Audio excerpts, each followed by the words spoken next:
कसला नालासोपाऱ्यामध्ये 5 ते 7% फायदा आणि वसईमध्ये 3 ते 4% फायदा हा बीजेपीला झालेला आहे, असा दावा राजन नाईक यांनी.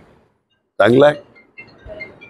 मग पैसे तुम्ही वाटायचे, नेते तुमचे यायचे आणि फायदा पण तुमचा.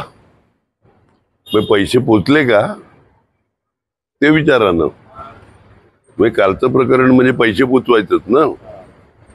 बघू. ज्या ठिकाणी हे सगळा राडा झाला, विनोद तावडेंनी असा आरोप केलेला आहे की ते हॉटेलच जितेंद्र ठाकूरांचं होतं आणि म्हणून ते प्री प्लॅनिंग न सगळ्या राडा घडवून आणला. कोण बोलले? विनोद तावडे. ते हॉटेल माझं आहे. विनोद तावडेंनी ते हॉटेल माझ्या नावावर करावं. मी त्यांचा आभारी राहील आयुष्यभर. काल भिजलेल्या कोंबडीसारखे बसलेले मला फोन करून बोलवलं, मला इकडून काढा, मला इकडून काढा.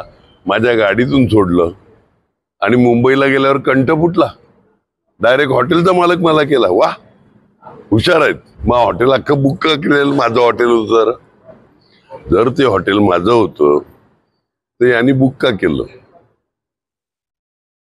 काय ठोकून बोल, खोटं बोल, ठोकून बोल, हा यांचा धंदाच आहे.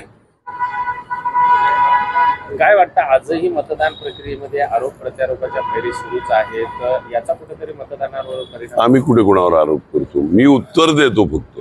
मी आरोप कोणावर कधी करत नाही.